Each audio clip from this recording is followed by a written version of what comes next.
27वां अध्याय। पार्वती जी का क्रोध और शिव जी का प्राकट्य। पार्वती बोली, हे ब्राह्मण, मैं आपको परम ज्ञानी समझती थी, पर अब आपकी वास्तविकता समझ गई हूँ। आपने भगवान शिव के विषय में जो कुछ कहा वह सत्य है। सच्चा ज्ञानी कभी भी त्रिलोकीनाथ महादेव की निंदा नहीं करता।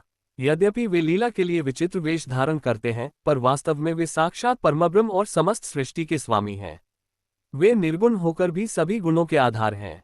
समस्त विद्याएं उन्हीं से उत्पन्न हुई हैं। उनकी कृपा से ही विष्णु, ब्रह्मा और अन्य देवताओं को अपने अपने पद प्राप्त हुए हैं। भक्तवत्सल शिव अपने भक्तों को असीम शक्ति प्रदान करते हैं। उनके चरणों का ध्यान करने से मृत्यु पर भी विजय प्राप्त होती है, इसलिए वे मृत्युंजय कहलाते हैं। पार्वती ने कहा, आपने उनकी भस्म का उपहास किया, पर वही भस्म देवताओं के लिए पूजनीय है। शिवजी सृष्टि के रचयिता, पालनकर्ता और संहारकर्ता हैं।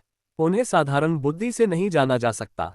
जो अहंकारवश उनकी निंदा करते हैं, उनका पुण्य नष्ट हो जाता है। मैंने आपको सम्मान दिया, पर आपने शिवजी की निंदा करके मुझे भी पाप का भागी बना दिया। क्रोधित होकर वे बोली, अरे दुष्ट, तुम कहते हो कि शिव को जानते हो, पर वास्तव में उन्हें नहीं जानते। ब्रह्मा, विष्णु और समस्त देवता जिनकी आराधना करते हैं, उन्हीं महादेव को पति रूप में पाने के लिए मैं ये कठोर तप कर रही हूँ। इतना कहकर पार्वती पुनः ध्यान में लीन हो गईं। जब ब्राह्मण फिर कुछ बोलने लगे तो उन्होंने अपनी सखी विजया से कहा, इसे रोक दो। शिव निंदा सुनना भी पाप है। ये ब्राह्मण है, इसलिए इसका त्याग करके हमें यहाँ से चले जाना चाहिए। जैसे ही पार्वती वहां से जाने लगी, उसी क्षण भगवान शिव अपने दिव्य स्वरूप में उनके सामने प्रकट हो गए।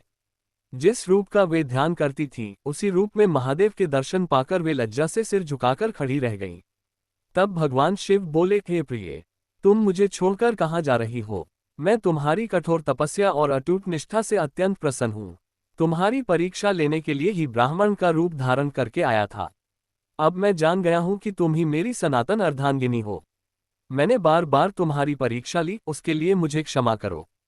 हे देवी, तीनों लोकों में तुम्हारे समान अनुरागिनी न कोई है, न कभी होगी। तुमने मुझे पति रूप में पाने के लिए ये तप किया है, इसलिए तुम्हारी इच्छा अवश्य पूर्ण होगी। मैं शीघ्र ही तुम्हारा पानी ग्रहण कर तुम्हें कैलाश ले जाऊंगा। महादेव के ये वचन सुनकर पार्वती के आनंद की सीमा न रही।